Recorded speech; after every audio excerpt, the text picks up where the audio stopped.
Why did the US government quietly seize $460,000 from Bola Tinubu's account in the 90s?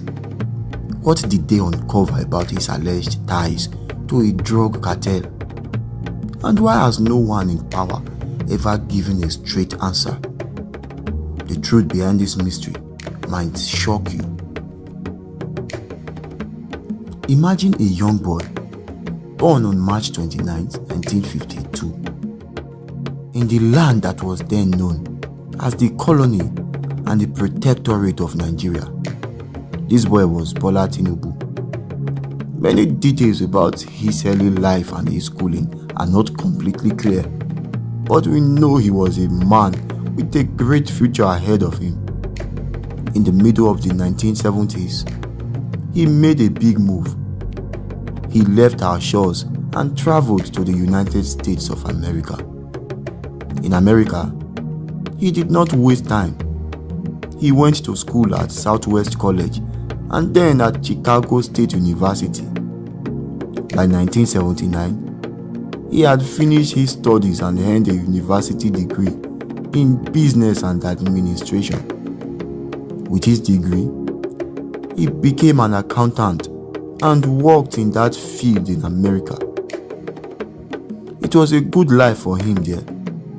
He married his wife, Bola Ahmed Tinubu, in 1987, and together they had 6 children. In the 1980s, Bola Tinubu decided it was time to go back to his homeland. He returned to Nigeria and started a job with Mobil Oil, a big company that deals with oil. This was a good job, and it was a new chapter for him. However, many people have wondered about how he made his money. The details of his finances are not very clear. In 1993, a governmental group in the United States made a complaint against him.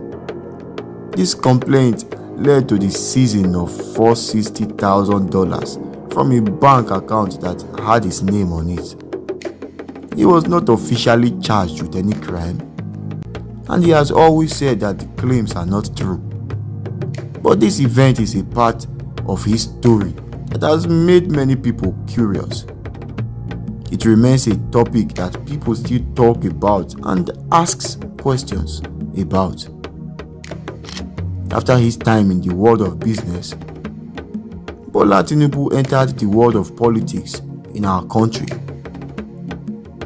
In 1992, he was voted by the people to be the senator for the Lagos West area. He was a new voice, a new face in the government, but his time as a senator was cut short. He became a strong voice for democracy, a person who fought against military rule. Because of this, he was put in prison.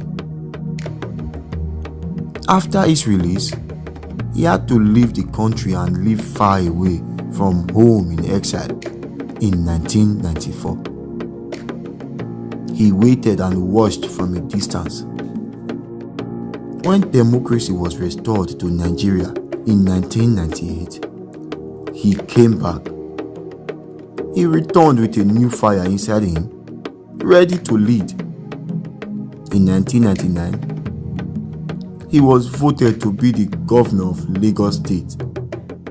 He served 2 full terms as governor.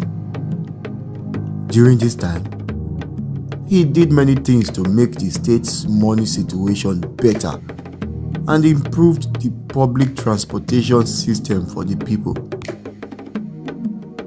His work as a governor was a very important part of his journey. After his 2 terms as governor of Lagos State, Bola Tinubu became known as a political godfather. This means he had a lot of influence and helped many people get into political positions. He was a very important person behind the scenes. In 2013, He was a key person in the creation of a new political party called the All Progressives Congress, APC.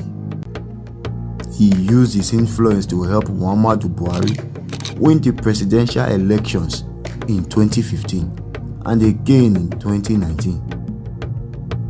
He was a force behind the scenes, helping to make presidents. Then, in the year 2023, he decided it was his time to be the one to lead. He ran for presidency himself as the APC's candidate. He won the election with almost 37% of the votes. Some people had concerns about his health and some of the decisions he made during his campaign, and his victory was disputed by some of the other candidates. But on May 29, 2023, he was sworn in as the president of Nigeria.